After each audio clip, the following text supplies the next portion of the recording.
and welcome back to ARTLab from home. Today we're going to make non-objective paintings. And when I say non-objective paintings, I mean a painting that doesn't look like a thing in the real world. You may have heard of abstract paintings, and that's when you take an image from the world and distort it or stylize it, but non-objective is when it doesn't represent anything. I hope you enjoy.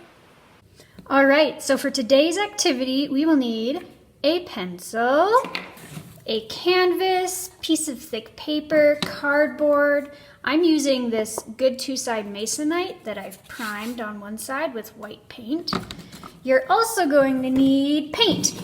It can be any type of paint. I have a few different types I have lying around that I'm going to use today. You're going to want a little container for some water, something to use as a palette where you put your paints in, like a plastic plate or styrofoam, and some paintbrushes. All right, let's get started. So when we think about non-objective painting, that is a painting that doesn't represent or look like anything in the real world, we want to think about the principles and elements of design instead of realistic things. So today our subject matter will be color and shape and line. And so what I'm doing is I'm going to get a few colors that I like, that I think might look good together in my little container here, and then we'll start. So for my non-objective painting, I want it to be organic and flowy, and I want it to be about color and circle-y shapes. I like this color. All right, let's go with this color. So we're going to take our canvas, and you can draw out what you want your organic shapes to look like. Or you could just go right in with color. So let us start. And so for this one, I'm just doing really bold, curvy shapes in a solid block of color. Just like that. So just because non-objective painting isn't a painting of something, doesn't mean that it can't make you feel things or think of things. To me, this color makes me think of like fuzzy peach candy or peach juice. It makes me think of yummy things. All right, there's our first shape. For our second shape, I think I'm going to use a bit of blue, because blue is the contrasting color of orange. So they will look really cool beside each other. They'll make your eye pop. And I'm gonna get a different brush because we're using a different color. If I didn't have a second brush, I would wash out my orange brush first and then use it on my blue. And with this type of painting that I'm making, there's no blending or shading. It's just big and bold and flat.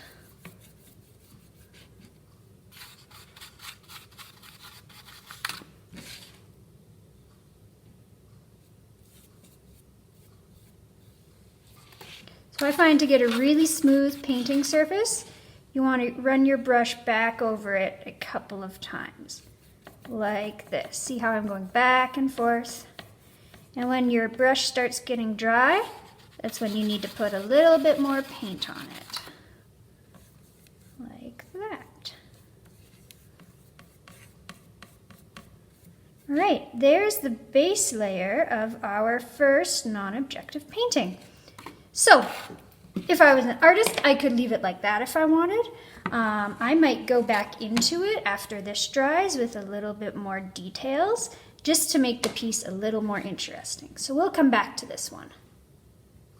So for our second non-objective painting, we're going to go less geometric and a little more harsh and kind of powerful.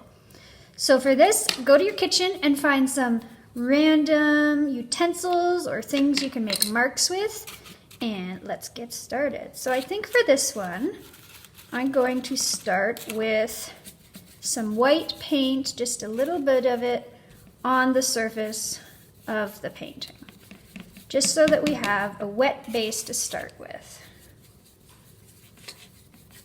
Now I'm going to get some of my blue, a big chunk of it, and put it right there. And I'll get some of this blue and stick it right there. As you can see, there's a fair bit of it there. And now I'm going to play with mark making with our utensils. So if you had a fancy palette knife, you could use that instead of a plastic knife. But this works pretty good too. And you can just start dragging it in different directions.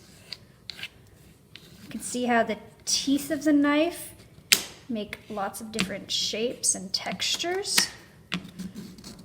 So this one type of painting is a little more random, meaning you have less control over it.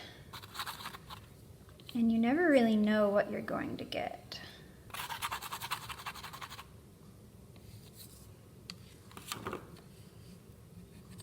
And you can see the key things in this painting are line. We have lots of vertical and horizontal lines. We have color and shape. And I'm just going with whatever feels right. There's no right or wrong way to make a non-objective painting. You just kind of go with it. And I think we need some contrasting color in here. So I'm going to get a bit of this really light yellowish green just to add some interest to the work by adding a different pop of color. Maybe I'll spray it like that a bit and then drag it across with my knife.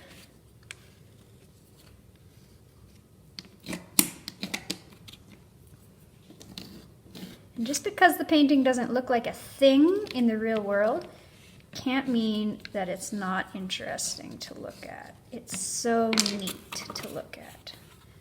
I'm going to add a little more white, I think. Boop, boop, boop, boop. Now, I find this type of painting really tricky because you never really know when you're done. And you never know which way you want it to go. I'm kind of liking it this way, I think. Maybe dragging a little more across there, or there, there.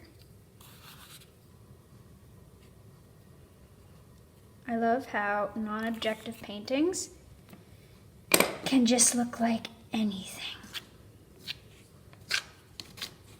And they can change so quickly just with a quick flip of a handle. Let's add a little splash of yellow to finish the piece.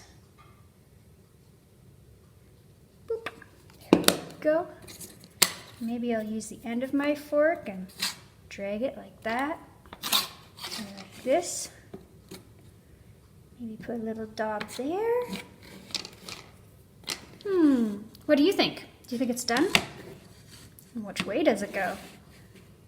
So you can let your non-objective painting dry, and then if it doesn't feel done, you can come back to it and add a little more. I think this one's done though, so let's go back to our first one. So our first one has dried, and I feel like it's not finished, just because that's the way I feel, and art is all about you. So I think I'm going to add maybe some little white lines to it.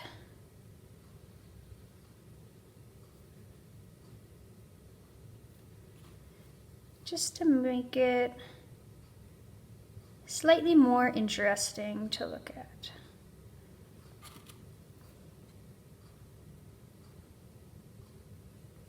And when you're adding thin lines, it's always helpful to dip your paintbrush in water just to make it glide a little bit easier.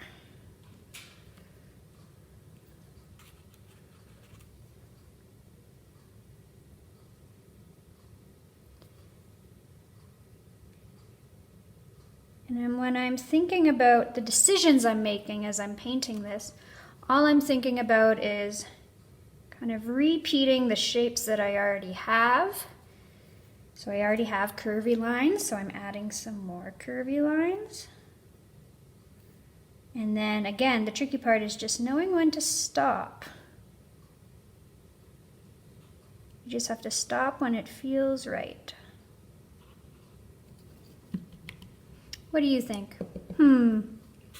Maybe I'll add in an orange line. Let's try that, shall we? Like that. Or like this. I love making organic, non-objective paintings because they feel very flowy and calming and harmonious to me. How do they feel to you when you paint one? And now because I added an orange line, I'm wanting to add a blue line so the orange line isn't lonely, but just a little blue line, I think. Maybe like there, or here.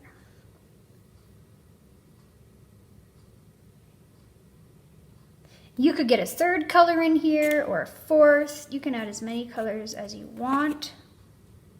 It's all up to you and what feels right.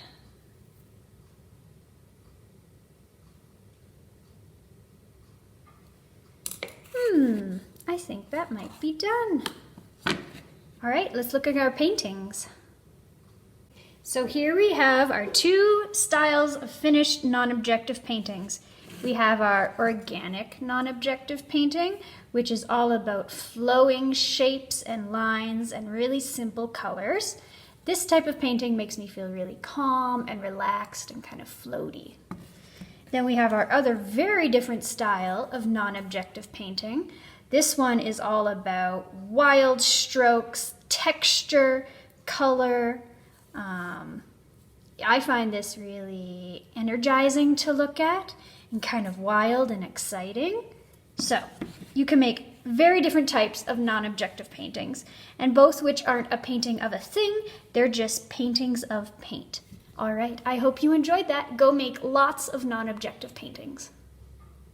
Thank you so much for making non-objective paintings with us. I hope you had fun. I just love experimenting with the paint and shapes and colors. Be sure to check out our YouTube channel as well as Facebook and Instagram for more updates and what we're up to. Okay,